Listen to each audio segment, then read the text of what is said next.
আসসালামু আলাইকুম ভিউয়ার্স, আজকে আপনাদের তৈরি করে দেখাবো পাঙাশ মাছ ভুনা। চলুন তাহলে শুরু করা যাক। পাঙাশ মাছ ভুনা করতে আমাদের লাগবে, আমি এখানে নিয়ে নিয়েছি 5 টুকরা পাঙাশ মাছ। এটিকে আমি লবণ হলুদ দিয়ে মাখিয়ে রেখেছি।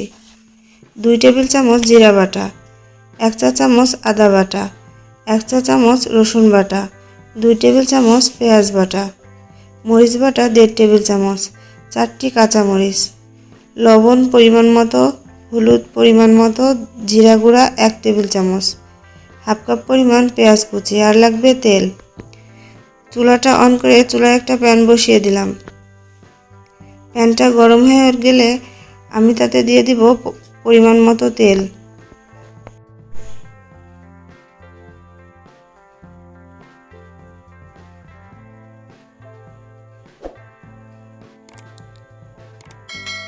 তেলটা গরম হয়ে গেলে দিয়ে দিব মাছের টুকরাগুলা।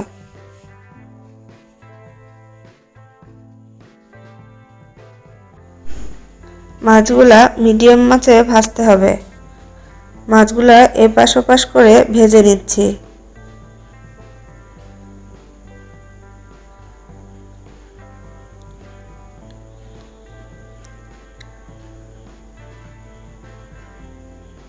আমার মাছ ভাজি হয়ে গেছে।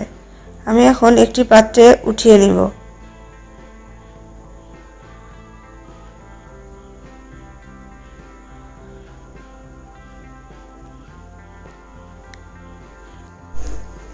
এই একই প্যানের মধ্যে দিয়ে দেব পেঁয়াজ কুচি।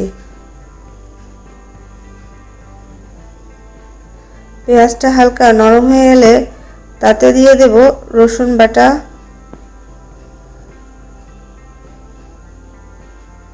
আদা বাটা, পেঁয়াজ বাটা, মরিচ বাটা,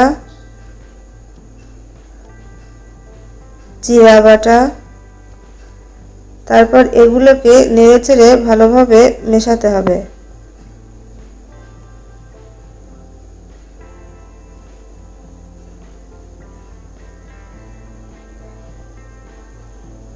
তারপর দিয়ে দিচ্ছি পরিমাণ মতো লবণ।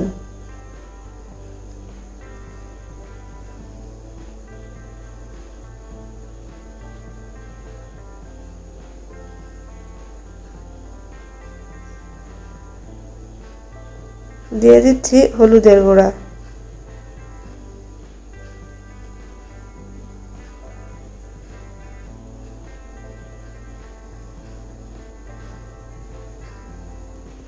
সামান্য পরিমাণ পানি।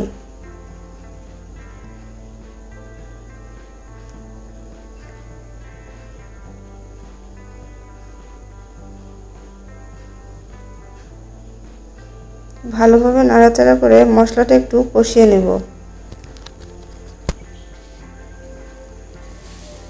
দেখুন মশলাটার তেলটা উপরে ভেসে উঠেছে। এখন আরেকটু পানি দিয়ে দিব।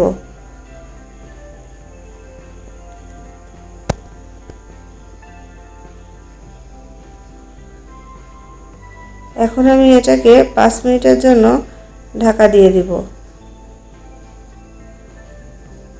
5 মিনিট পর ঢাকনাটা উঠিয়ে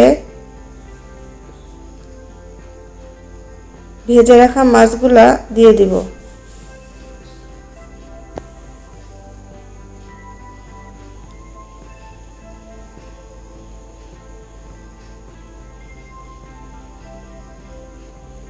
আবার 3 মিনিটের জন্য ঢাকা দিয়ে দিব।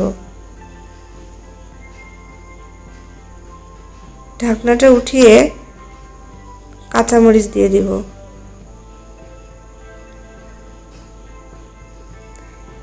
আবারও 2 মিনিটের জন্য ঢেকে দিব।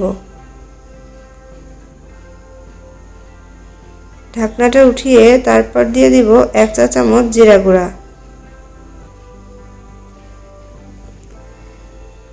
এখন এটিকে আমি নামিয়ে নেব। ভিউয়ার্স, হয়ে গেল আমার পাঙাশ ভুনা। আপনারা ইচ্ছা করলে ঝোলটা কম বেশি রাখতে পারেন। আমার ভিডিওটি ভালো লাগলে আমার চ্যানেলকে প্লিজ সাবস্ক্রাইব করবেন। আল্লাহ হাফেজ।